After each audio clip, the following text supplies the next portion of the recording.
ज्ञान और जीवन के सबक की एक कालजयी कहानी में आप सभी का स्वागत है। एक बूढ़े आदमी और एक युवा लड़के के फार्म हाउस पर एक साथ काम करने की इस आकर्षक कहानी में हम एक ऐसी यात्रा पर निकलते हैं जो हमारे आसपास के सभी लोगों को खुश करने की कोशिश करने के नुकसान को उजागर करती है। ये कहानी बहुत महत्वपूर्ण है, जिससे आपकी जिंदगी काफी बेहतर हो सकती है। वहाँ एक बूढ़ा आदमी और एक लड़का था जो एक फार्म हाउस में काम करते थे। फार्म हाउस के मालिक ने उनसे शहर जाकर जानवरों के लिए कुछ अनाज खरीदने को कहा। वे गधे की सहायता से नगर की ओर जाने लगे। लड़का गधे पर सवार हुआ जबकि बूढ़ा आदमी उसके साथ साथ चल रहा था।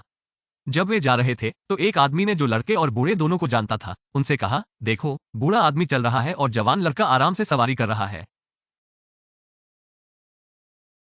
लानत है। लड़के और बूढ़े व्यक्ति ने सोचा कि वो सही था, इसलिए उन्होंने अपनी स्थिति बदलने का फैसला किया। अब बूढ़ा आदमी सवारी कर रहा था और लड़का साथ साथ चल रहा था। तभी उन्होंने एक महिला को देखा जो बूढ़े आदमी को डांट रही थी। क्या तुम्हें कुछ समझ नहीं है? आपने लड़के को पैदल चलाया और आप गधे पर सवारी का आनंद ले रहे थे। ये सुनकर उन दोनों ने निर्णय लिया कि हम दोनों को चलना चाहिए। जल्द ही वे एक दुकान से गुजरे और पानी पीने के लिए वहां रुके। दुकान के मालिक ने कहा, तुम बेवकूफ हो या क्या? आपके पास सवारी के लिए गधा है, लेकिन फिर भी आप दोनों पैदल चल रहे हैं। फिर उन्होंने निर्णय लिया कि दोनों को गधे पर सवारी करनी चाहिए। कुछ देर बाद उन्होंने देखा कि वहां से गुजर रहे लोगों का एक समूह उन्हें डांट रहा था। आप दोनों को कोई सहानुभूति नहीं है। आप बेचारे गधे पर इतना बोझ डाल रहे हैं। वो आदमी और लड़का नीचे उतरे और चर्चा करने लगे। कुछ समय बाद उन्होंने गधे को ले जाने का फैसला किया। दोनों ने गधे को कंधे पर उठाया और चलने लगे। वे संघर्ष कर रहे थे क्योंकि गधा ले जाने में भारी था।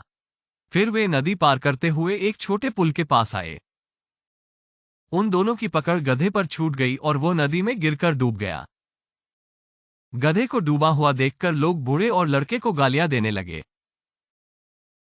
इसी तरह आपके जीवन में भी आपको ऐसी कई स्थितियां या लोग मिलेंगे जहां आपको उन्हें खुश करने के लिए मजबूर होना पड़ेगा।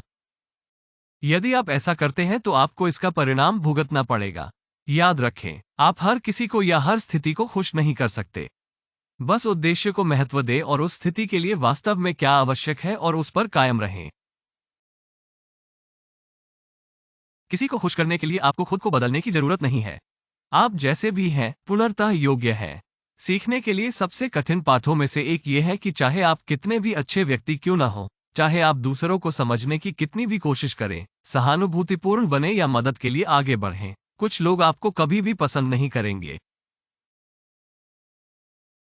तो आइए आज वो निर्णायक मोड़ बने जहां आप दूसरों की वाहवाही के लिए जीना बंद करें और अपने उद्देश्य की पूर्ति के लिए जीना शुरू करें।